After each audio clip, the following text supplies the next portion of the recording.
पाकिस्तानातनं एक अपडेट येते। लष्कर प्रमुख आसिम मुनीरला हटवण्यात आलेल्या उचलबांगडी करण्यात आलेली आहे। ताब्यात घेतलंय। पाक आर्मी प्रमुख आसिम मुनीरला ताब्यात घेतल्याची माहिती आहे। संदीप, मोठी अपडेट आहे। पाक आर्मी प्रमुख आसिम मुनीरला ताब्यात घेतलं आणि त्याचवेळी नवे लष्कर प्रमुख, नवे आर्मी प्रमुख आता तिकडे चार्ज घेतील।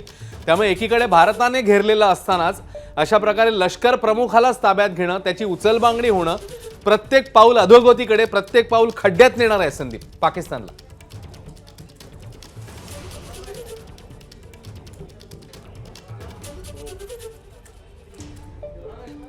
पाकिस्तान तेव्हाच अश्विन असं आपल्याला म्हणता येईल की पाकिस्तान तेव्हाच खड्ड्यात आणखी घसरायला सुरुवात केली जेव्हा त्यांनी 22 एप्रिलला निष्पाप पर्यटकांवर हल्ला केला आणि ते दहशतवादी पोहोचले आणि त्यांना पुन्हा त्यांनी शरण पण दिली। दहशतवाद्यांचे अड्डे किती आहेत पाकिस्तानला, पाकिस्तान कसा कारखाना आहे, फॅक्टरी आहे दहशतवाद्यांची, हे आपल्याला माहिती आहे। तर त्यामुळे त्याचं पाऊल तर तेव्हाच हे खड्ड्यात जायला किंवा खड्ड्यातून आणखी घसरायला सुरुवात झाली होती।